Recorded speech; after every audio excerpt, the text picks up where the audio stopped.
Muy bien, estimados jóvenes, vamos a ver el tema de hoy, que es sobre la historia de la ciencia. La historia de la ciencia, tan importante para entender el cambio científico, por ejemplo. Cómo es que se ha hecho los descubrimientos y esto cómo entenderlos. Pues bien,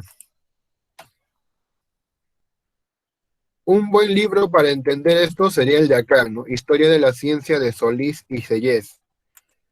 Lamentablemente no lo tengo en PDF, lo tengo más que en copia, y aún así, ¿no? Es un libro muy grande, ¿no? Que es más de 1000 páginas, pero es muy bueno. Si te das la paciencia para leerlo, puedes aprender mucho. La historia de la ciencia estudia, pues, básicamente el cambio científico. Estudia el cambio científico. Eso es lo que estudia la historia de la ciencia. Y cómo impacta la ciencia en aspectos como la cultura, por ejemplo. Preguntas, por ejemplo, ¿cuáles serían? ¿Cuál es el origen de la ciencia? ¿Cómo surgió la ciencia? ¿Contribuye la ciencia a mejorar o a destruir la humanidad? ¿Cómo así ocurre el cambio científico en la ciencia? ¿Cómo es posible que una idea que era rechazada en el pasado, sin embargo, se descubre que da lugar a una explicación muy buena en el presente? Ese tipo de cosas vamos a estudiar hoy día, concentrándonos en la época antigua. Cuando hablamos de ciencia primitiva, básicamente nos referimos a los babilonios y los egiptos, y los egipcios, y los egipcios. Ellos tienen una forma de hacer ciencia, pero hay que decir que su forma de hacer ciencia es bastante experimental, bastante, tiene que ver el ensayo y error, la prueba de una idea y ver si se mantiene o no. Así se cuenta que se construyeron las pirámides, que no hubo un cálculo prediseñado, sino que llegó un momento en el que simplemente la pirámide no se caía. Y como la pirámide no se caía, pues se quedaba ahí, ¿no? Entonces simplemente era una geometría, digamos, de tipo experimental o empírica. Pero, pero eh, a quienes se les reconoce como los que dieron lugar a la ciencia y a la filosofía, pues también aquí fueron a los griegos. Entonces todos los libros de historia de la ciencia te hablan de Grecia como una primera referencia para hablar de la ciencia. Ahí está pues el teorema de Tales de Mileto, que es un jónico, es decir, es un griego. La ciencia antigua, pues, se inicia con los presocráticos, con los primeros filósofos, que reemplazan el saber mítico por el saber racional. Según Aristóteles, la búsqueda de la ciencia es la búsqueda de la causa, y esta búsqueda se respalda en una demostración deductiva. Buscamos la causa, pero también que esté bien argumentada. Eso es la ciencia, básicamente. Pero la ciencia y la filosofía en la época antigua estuvieron muy, muy juntas. Prueba de ello es que Tales hacía matemáticas y Pitágoras también, por ejemplo. Eran filósofos y también tenían conocimientos matemáticos. Por eso es que ciencia y filosofía estuvieron de la mano en la época antigua.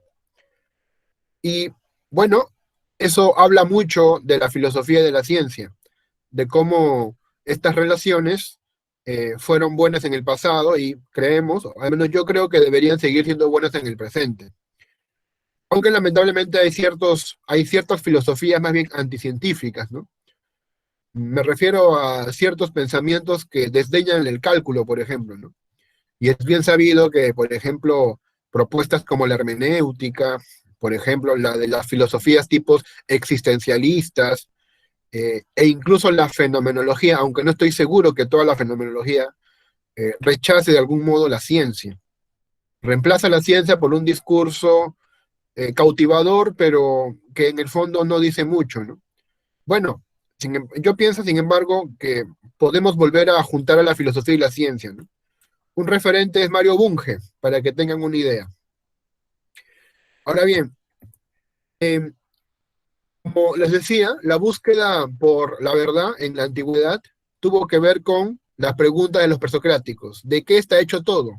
¿De qué está hecho todo? Y aquí pueden recordar a muchos filósofos como que ven en esta lista, en esta infografía. Es cierto que hay muchos filósofos, es cierto que ellos propusieron muchos elementos como respuesta a la pregunta por el origen de todo. También es cierto que todas esas respuestas fueron fallidas. Todas esas respuestas fueron fallidas. Pero si fueron fallidas, ¿en qué consiste su mérito? Su mérito está en que inician una línea de investigación única, única en su tipo. Esta línea de investigación tiene que ver justamente con buscar la causa y argumentar y razonar. Y en base a eso, procurar sostener lo que uno afirma mediante pruebas, mediante demostraciones. Entonces, de alguna forma, si bien sus respuestas fueron fallidas, también fueron útiles, porque fueron motivadoras de una nueva forma de investigar el mundo, la realidad. Vamos ahora a pasar a justamente la novedad, ¿no? A ver, Hipócrates. A ver, respóndame por favor por micro, si pudiera, porque yo no veo el chat. O sea, no puedo ver el chat, estoy acá presentando. Dígame el micro, por el micro. ¿Quién fue Hipócrates? ¿Padre de qué fue? Medicina. Muy bien, joven, gracias. Por eso usted recuerda el juramento hipocrático, ¿no es cierto? ¿Cuál fue el logro de Hipócrates? Hipócrates fue un filósofo, un médico en realidad, muy interesante, porque él fue el que planteaba varias cosas. Una de ellas es que las enfermedades se curan ¿cómo? ¿Cómo se curan las enfermedades según Hipócrates? Se curan mediante el control de fuerzas que hay en nosotros. En nosotros hay un control de fuerzas. Se le atribuye, por ejemplo, haber estudiado la epilepsia. ¿Cómo creen ustedes que en la antigüedad reaccionaban los griegos cuando a alguien le daba epilepsia? Decían que era posesión demoníaca, decían que era una iluminación divina, ¿no? Que el Dios se está manifestando mediante esa persona.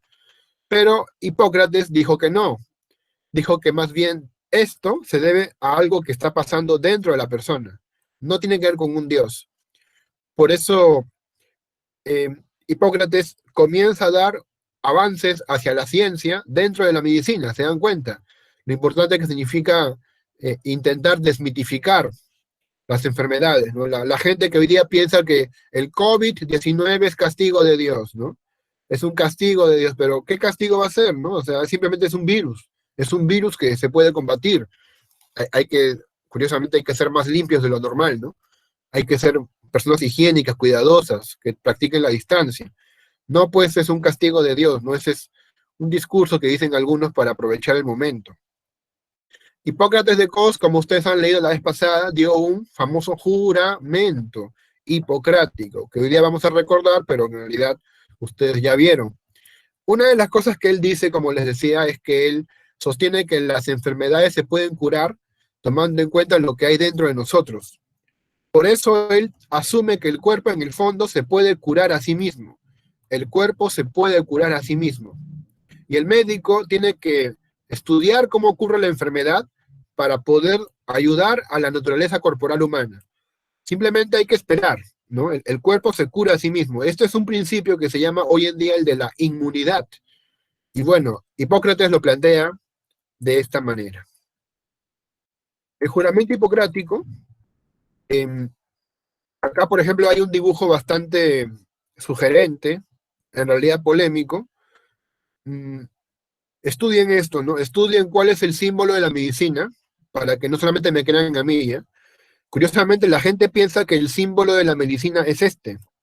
La gente piensa que el símbolo de la medicina es este. Y culturalmente así se piensa, ¿no? Incluso creo que hay este símbolo en las farmacias o en las ambulancias. Sin embargo, históricamente hablando, el símbolo real de la medicina es este, ¿ya? Pero averigüen también ustedes, ¿no? Para que no se queden con la duda. Culturalmente hablando ha quedado este, ¿no? Pero el real sería el de acá. Bueno, El juramento, ustedes lo conocen, el juramento hipocrático. El juramento hipocrático que pues acude a la divinidad para decir que voy a respetar, mi profesión, no voy a engañar, no voy a mentir, no voy a burlarme de mis pacientes, lo cual pues representa un impacto dentro de la sociedad, ¿sí? Los médicos pues nos ayudan. Miren a ver esta imagen, ¿no? Esta imagen lo dice todo.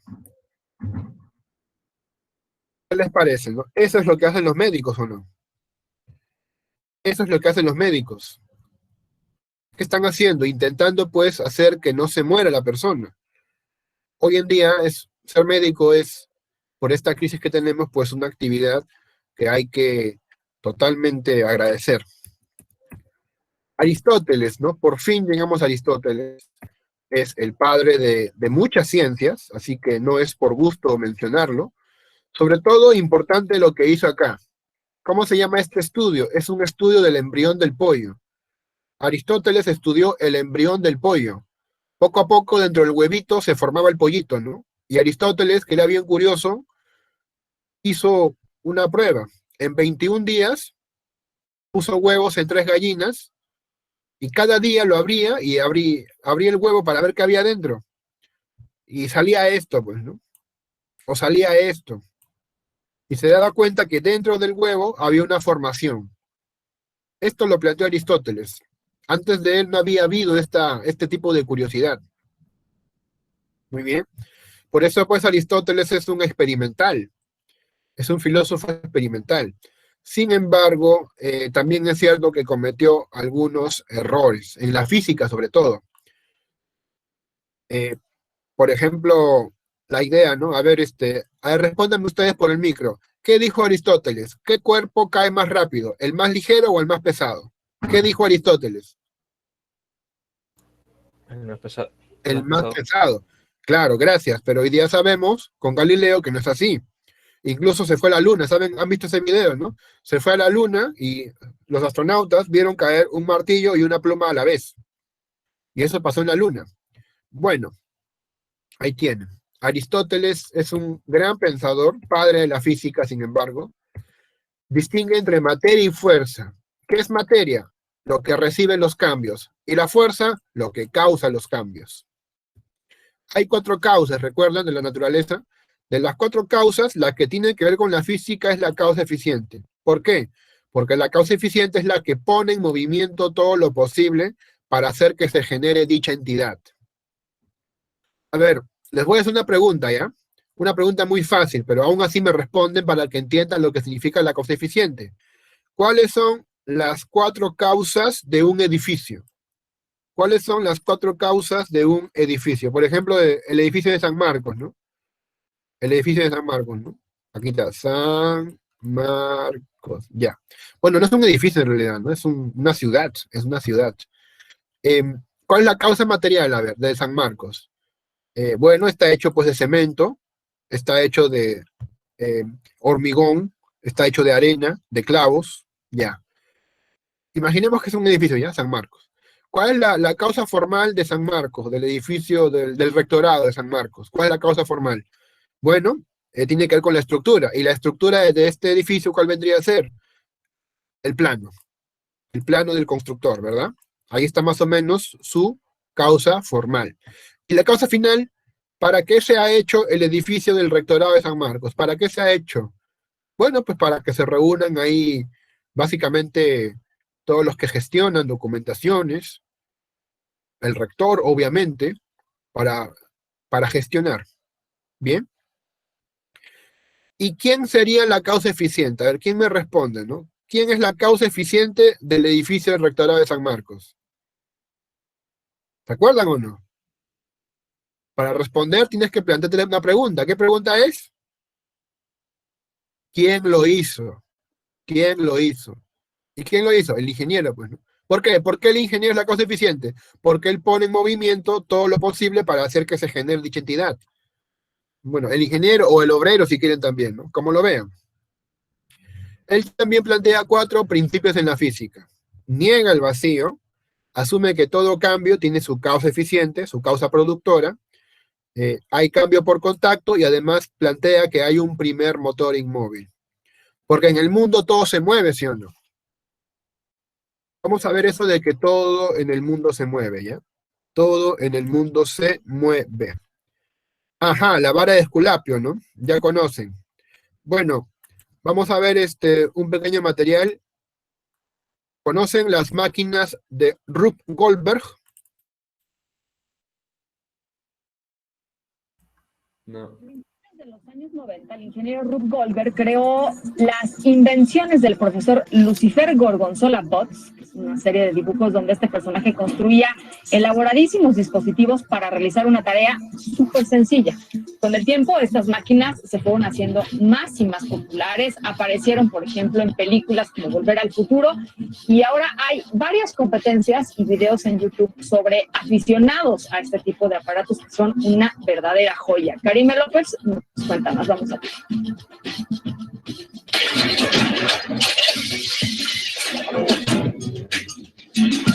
Las máquinas de Goldberg o Rube Goldberg son aparatos mecánicamente complejos. Utilizan piezas como cuerdas o engranajes para ejecutar varios pasos. Su objetivo es realizar una tarea muy sencilla, desde abrir una puerta hasta tocar un instrumento musical. Por lo general funcionan con reacciones en cadena. Esto quiere decir que si se mueve una pieza inicial, se gira una palanca o incluso se prende un botón, todo el sistema se activa. La idea sobre estos dispositivos se le ocurrió al ingeniero estadounidense Rube Goldberg, quien dibujó los primeros bocetos de estos aparatos como parte de una serie de dibujos llamados Los inventos del profesor Lucifer Gorgonzola Bots. En estas caricaturas, el profesor se caracteriza por crear ingeniosas máquinas con distintos instrumentos y herramientas que le ayudan a hacer actividades cotidianas como limpiarse la boca con una servilleta. Con el paso de los años, directores de cine y animadores retomaron este concepto para crear escenas de películas y caricaturas, incluyendo la popular saga de Volver al Futuro, en la que el personaje apodado Doc creó una máquina que prepara el desayuno. Actualmente hay varias competencias internacionales sobre estos aparatos. Una de las más conocidas es organizada por la Universidad Purdue en Estados Unidos, en la que cada edición los participantes cumplen un reto distinto. Por ejemplo, en 2011, el objetivo era construir una máquina que regara una planta, y uno de los equipos ganó un récord mundial porque su dispositivo realizó un total de 244 tareas distintas. Además, contaba la historia del universo y de nuestro planeta. El sistema iniciaba con una pistola que disparaba una bandera con la leyenda Big Bang.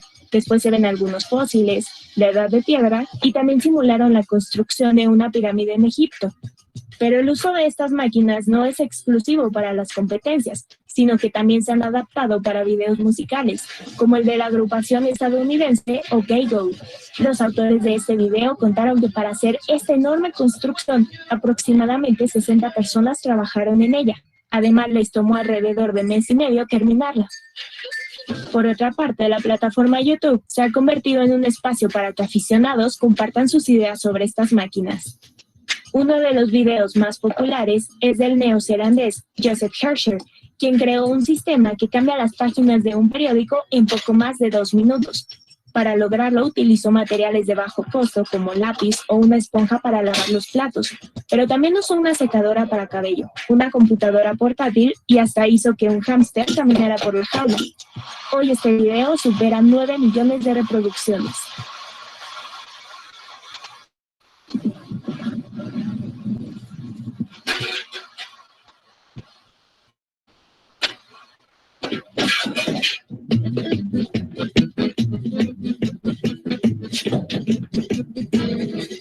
Finalmente, también hay niñas y niños que también han compartido sus creaciones en la red. Como ejemplo está Audrey, un pequeño que desde los 5 años construye máquinas de Rube Goldberg. En este video, que supera 1 millón de vistas, Audrey desarrolló un dispositivo para atrapar monstruos y solo utilizó algunos útiles escolares, una tostadora y hasta una polea en el techo. Además, el pequeño registró en un pizarrón el número de intentos que hizo antes de que su máquina funcionara correctamente. Para Fractal, Karima López. Muy bien, jóvenes. Las máquinas de Rube Goldberg. ¿Qué es lo que quise decir con esto? Bueno, básicamente esto, a ver. que todo en el mundo está conectado por causas y efectos. Básicamente, la máquina de Ruf Goldberg es una metáfora de que lo que en el fondo piensa Aristóteles. Si todo en el mundo se mueve, ¿por qué? Porque todo en el mundo está movido por otro, piensa. Para que tenga sentido esto, tiene que haber alguien que mueva todo, pero que a él no lo mueva nada. ¿Cómo se llamaría ese alguien que es responsable del movimiento del mundo y que sin embargo a él nada lo mueve? ¿Cómo se llama? Primer motor inmóvil. ¿Ves? Ya está. Entonces, básicamente ese era el asunto. Él también fue un cosmólogo, Aristóteles. Él diseñó lo que se llama el modelo geocéntrico, que ustedes conocen, ¿no? Coloca la Tierra al centro. Recién esto se va a refutar con Copérnico, con Galileo. Fíjense la cantidad de años que tomó refutar esto. Esto lo vamos a explicar por qué. ¿Por qué fue tan difícil refutarlo? A ver, aquí tienen los planetas, mira, los planetas, ¿no? A ver, aquí tienes todos los planetas. ¿Quién me dice el orden de los planetas? A ver. ¿Quién me dice todos los planetas? A ver, el orden de los planetas. Mercurio, Primero ya te ayudo. Primero Mercurio, luego. Venus, Luego. Tierra, Luego. Marte, Luego. Júpiter, Júpiter, segundo. Saturno, Bien, ya está acabando. Y siguiente. Urano, Y finalmente, Neptuno. ¿ves? Ahí tienes, ¿no? Todos los planetas. ¿Quién es más grande, Marte o la Tierra? Marte. Ajá, están en silencio. ¿Quién es más grande, Marte o la Tierra? La Tierra, aquí está. La Tierra. La Tierra es más grande. No sé si sabían eso, ¿eh? Bueno, yo tampoco lo sabía, por si acaso. No hay que sentirse avergonzado, ¿no? También lo averigüé porque me dio curiosidad. Y sí, pues, la Tierra es más grande que Marte. Ahí está el orden: Mercurio, Venus, Tierra, Marte, Júpiter, Saturno, Urano, Neptuno, ¿ya? Muy bien, muy bien. Psicología en Aristóteles, a ver ustedes que también son psicólogos, algunos de ustedes. Él plantea que hay dos tipos de seres, los animados y los inanimados. Los animados están animados porque tienen alma. Y el alma, pues, tiene tres funciones: vegetativa, como las plantas; sensitiva, como los animales; e intelectiva, que es el alma del hombre, digamos. Hay dos tipos de alma intelectiva. La intelectiva agente, que es el yo que tú tienes, es tu esencia, tu personalidad, tus recuerdos personales. Y el intelecto paciente, que es aquello que te permite conocer, lo que te permite aprender, tu memoria, por ejemplo, tus aspectos cognitivos. Bien. Aristóteles dijo que el intelecto agente era inmortal. Bueno, él dijo eso, ¿no? Sigamos. También fue padre de la biología, ¿no? Plantea el asunto esto de la generación espontánea.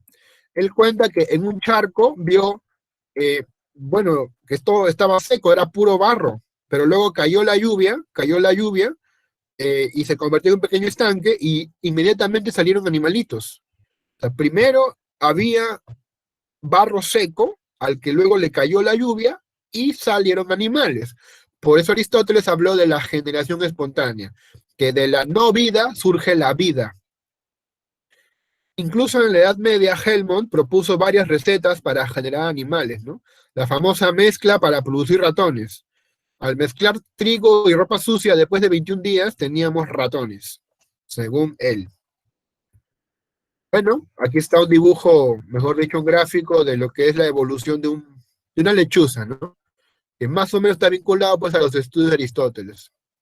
Claro que él rompía los huevitos, ¿no? Pero aquí se ve más bonito, ¿no? Como la lechuza poquito a poquito va transformándose, ¿no? Parece un Pokémon, ¿no? Bueno, sigamos. Euclides. Euclides de Alejandría, pues, está vinculada a la geometría. A la geometría. Su libro más importante se llaman Los Elementos. Los Elementos. Ahora bien, fíjense, los 5 postulados de Euclides, ¿ah? Por favor, nunca los olviden. Se puede trazar una línea recta que pase por 2 puntos. Se puede prolongar una línea recta indefinidamente a partir de una recta finita. Se puede trazar una circunferencia con centro y radio dado. Todos los ángulos rectos son iguales. Atención, porque estos 4 postulados son muy obvios. Son muy obvios, pero el siguiente no es tan obvio y ha provocado discusión a lo largo de la historia. Por un punto exterior una recta, a ver, para que lo entiendan, ¿ya? Esta es una recta, ¿y qué dice acá? Que por un punto exterior, o sea, en este punto exterior a la recta, puede trazarse una y solamente una recta paralela a la primera. Esa es la idea, ¿no? O sea, a esta recta, L1, solamente puede trazársele una y solamente una recta paralela L2, ¿sí? L2. Bueno, es lo que dice Euclides, ¿no? Correcto, el famoso quinto postulado, es el más problemático. Con la geometría euclidiana, puedes tú imaginar un mundo lleno de triángulos, rectángulos, de cubos. Incluso se puede probar que la suma internos de los ángulos de un triángulo es 180 grados, ¿no? Se puede probar eso, que es una prueba fácil, elemental, en geometría euclidiana. Arquímedes, también otro griego importante, ¿no? A ver, ¿quién me dice una frase de Arquímedes? ¿Alguien sabe? A ver, te voy a preguntar en un ratito ya. Él es un famoso inventor. Él es un famoso inventor. Eureka. Eureka, pues sí es de Arquímedes. Ah, sí es de Arquímedes, Eureka, ¿no? Ya, claro. Ah, genial. Mira, yo no tenía en mente esa, pero sí.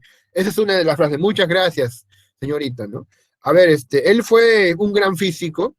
Él fue el que inventó la palanca. La palanca. También fue el que habló bueno, una ley de la hidrostática, ¿verdad? Una ley de la hidrostática que está acá, ¿no?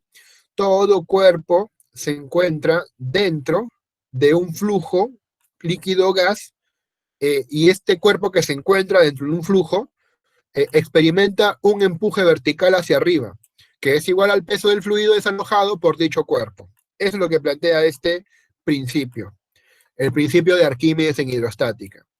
A ver, más fácil, ¿no? Las aplicaciones del principio de Arquímedes tienen que ver con esto, ¿no? Por ejemplo, ¿por qué no se hunde el barco? ¿Por qué no se hunde el salvavidas? Bien, tiene que ver con el principio de Arquímedes. Básicamente, el asunto clave aquí es la densidad, ¿verdad? La densidad. ¿Y por qué el submarino permanece al medio, no? También es por el principio de Arquímedes.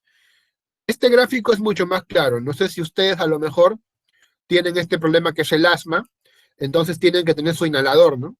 Ese frasquito que ven ahí es lo que hay dentro de los pomitos para inhalar los que tienen asma. Bien. Es un inhalador de medicina, me parece, ¿no? Entonces, ¿cómo sabes tú si está lleno o está vacío? Fácil, pues aplicas el Arquímedes. Aplicas Arquímedes. Si tú ves que flota es porque ya no hay nada. Si cae un poquito, tiene un poquito. Si cae más, tiene más. Si cae casi hasta el fondo, pues está casi lleno. Y si está hundiéndose, es porque está lleno. Principio de Arquímedes. Se cuenta que también inventó el famoso tornillo sin fin, que servía para extraer agua. Él inventó eso. Busquen ustedes, ¿no? ¿Qué cosa es el tornillo sin fin de Arquímedes? Es muy interesante. ¿Qué más?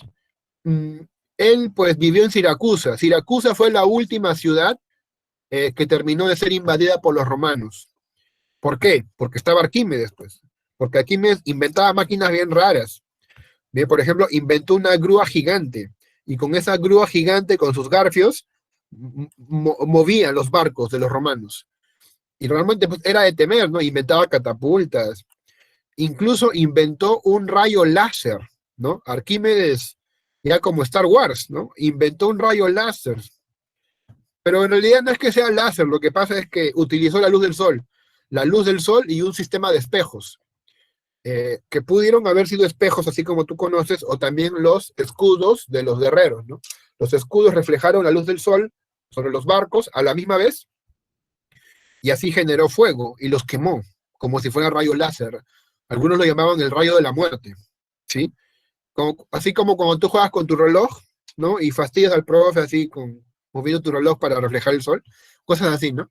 Bueno, entonces, aquí sí viene la frase, ¿no? ¿Quién se acuerda? ¿Qué frase dijo Arquímedes, no? Porque también se le atribuye esto de la palanca y la polea, ¿no? ¿Quién la completa, ya? Dadme un punto de apoyo Nadie. Dadme un punto Mover de el apoyo mundo. y moveré el mundo. Y moveré el mundo.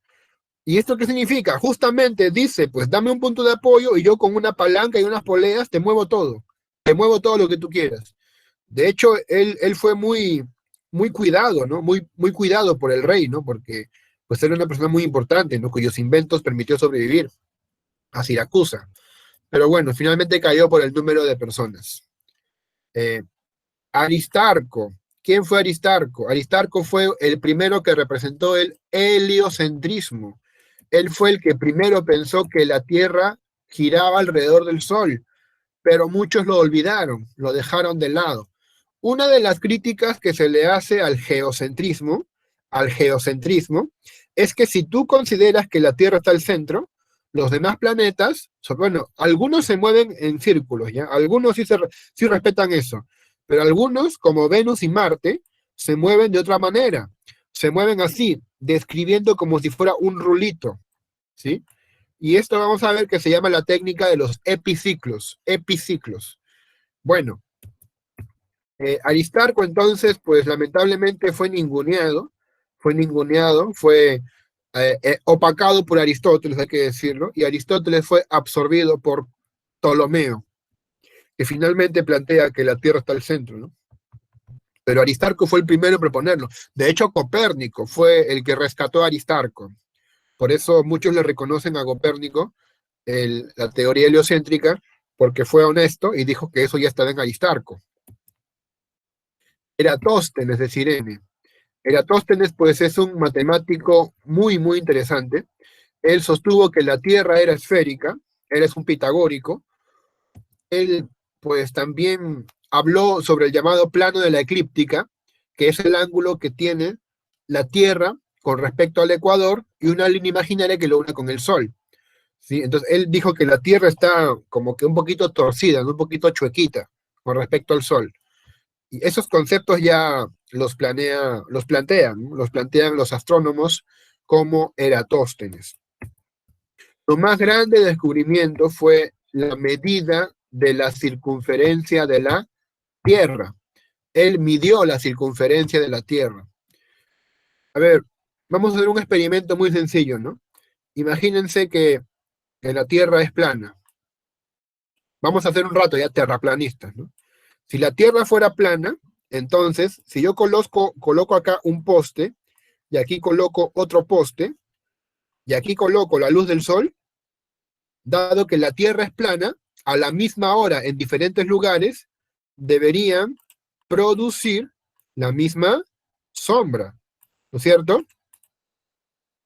Así debería ser, así debería ser. Si la Tierra es plana, dos postes separados a una gran distancia, dos grandes faros separados a una gran distancia, a la misma hora deberían producir la misma sombra, si la Tierra es plana. Pero no pasaba esto. Más bien producían diferentes sombras, o mientras que uno no producía sombra, el otro sí lo producía. ¿Por qué? ¿Por qué creen que pasa esto?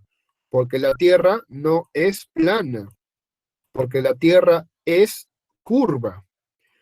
Así se entiende que si este es el Sol, y acá hay un poste, se entiende que este poste no produzca sombra, porque está de frente al Sol. Pero en cambio, este poste de acá, dado que la Tierra es curva, sí producirá sombra, porque la Tierra es curva, porque la Tierra es redonda.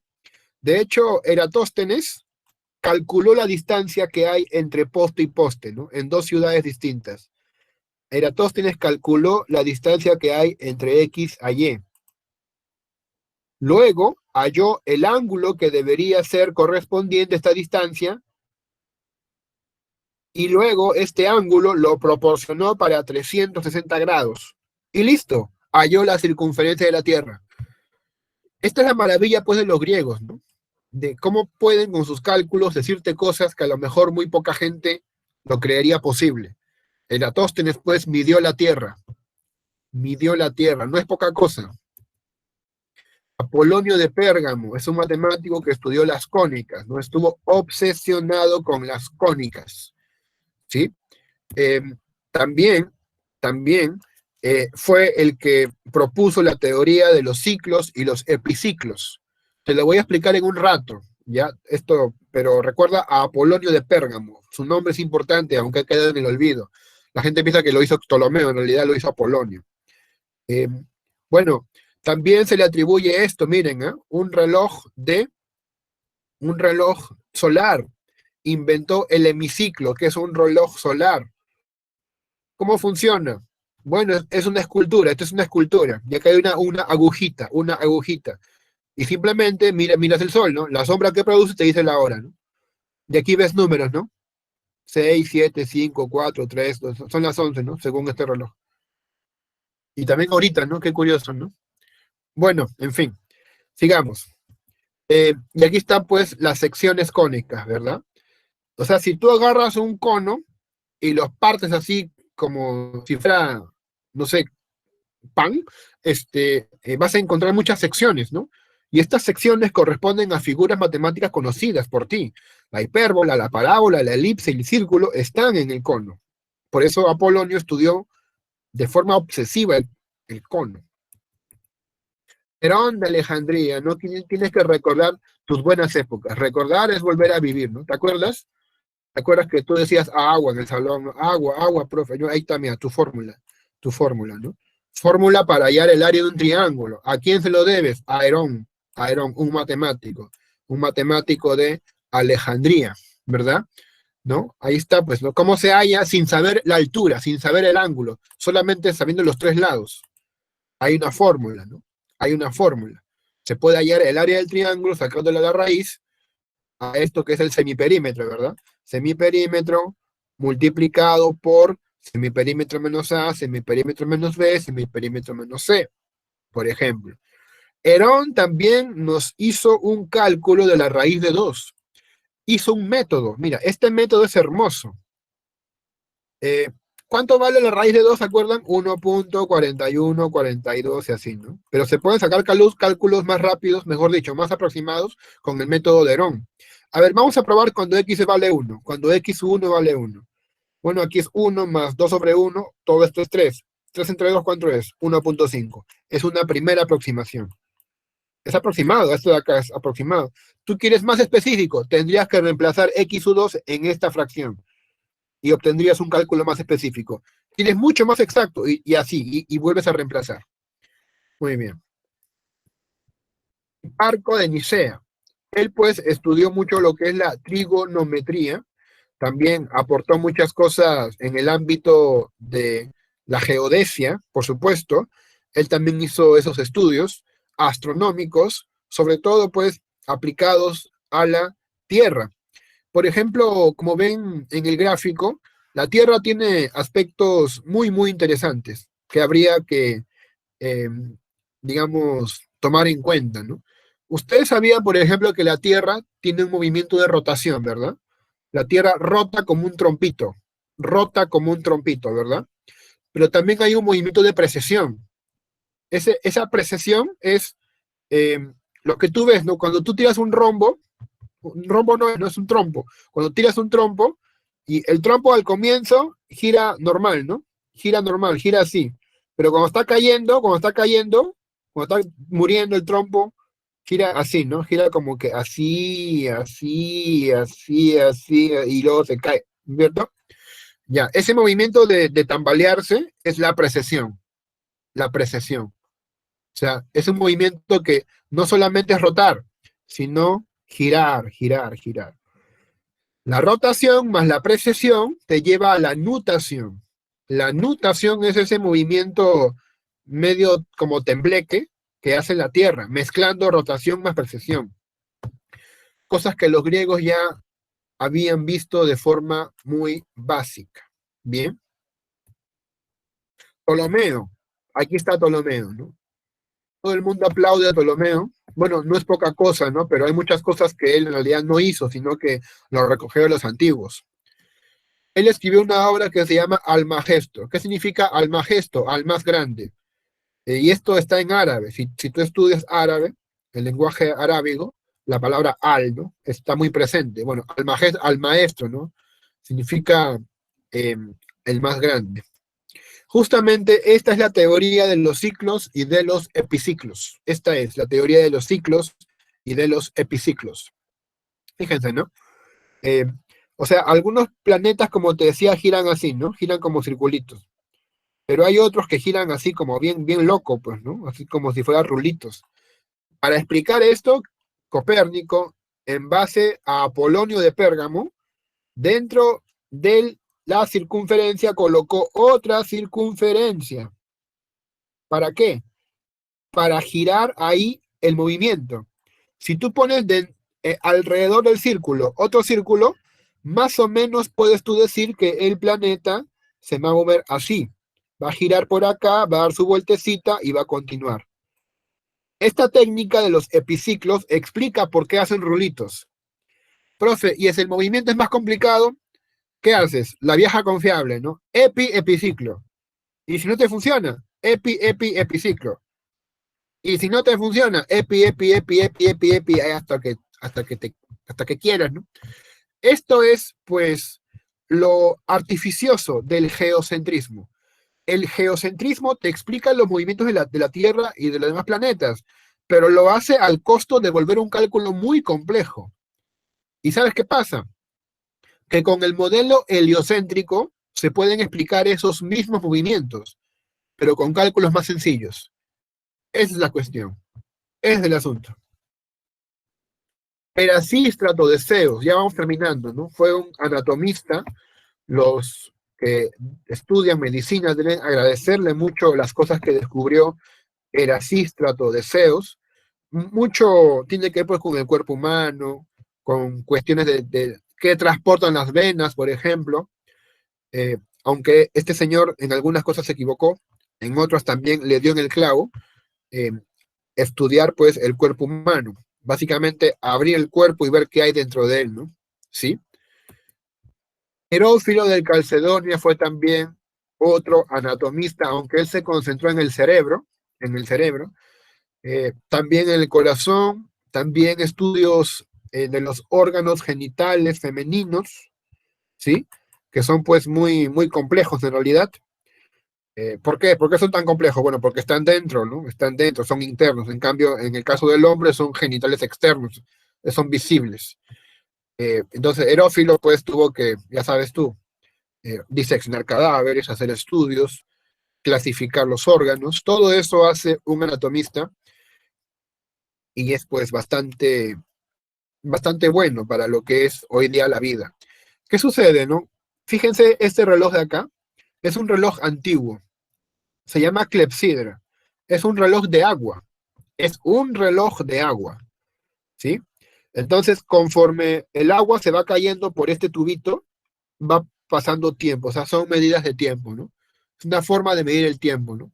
De repente tú, ¿para qué lo pueden usar, no? La clepsidra. ¿Para qué pueden usar la clepsidra? Bueno, pues para el pulso, por ejemplo, ¿no? Para el pulso, por ejemplo. Bien. Y ya vamos acabando con Galeno, ¿verdad? Un médico romano, que justamente tenía una filosofía muy interesante. Él corrigió a Erasístrato, él sostenía de que las arterias llevaban aire, él dijo que no, también llevan sangre. Incluso dio un mapa, fíjate este mapa de cómo se transporta el cerebro, perdón, la sangre, cómo se transporta la sangre. La comida aporta sangre, ¿no? Mediante el kilo. El kilo, pues, motiva la sangre. Muy bien. Entonces, la sangre viaja del intestino, por el hígado, se forman espíritus naturales, luego los espíritus vitales al corazón, se reparte al pulmón por la tráquea, luego la aorta y llega hasta el cerebro. Hablamos de los espíritus animales. ¿Y luego qué pasa? Y luego regresa al intestino y luego otra vez va al cerebro y así, ¿no? Eso pensaba Galeno. Galeno pensaba que la sangre tiene un vaivén, va y viene, él es Galeno, ¿no? En realidad esto no es tan cierto, como hoy día sabemos, la sangre no hace eso. La sangre más bien, ¿qué hace? Circula. Y esto fue descubrimiento de William Harvey, a quien veremos después en las siguientes sesiones. Acabamos con una frase de Galeno. Corto y hábil es el sendero que de la especulación, pero no conduce a ninguna parte. Largo y penoso es el camino del experimento, pero nos lleva a conocer la verdad. Pues es importante hacer experimentos, ¿verdad? Y no tanto especulaciones. Bueno, listo. Hemos visto la sesión de hoy.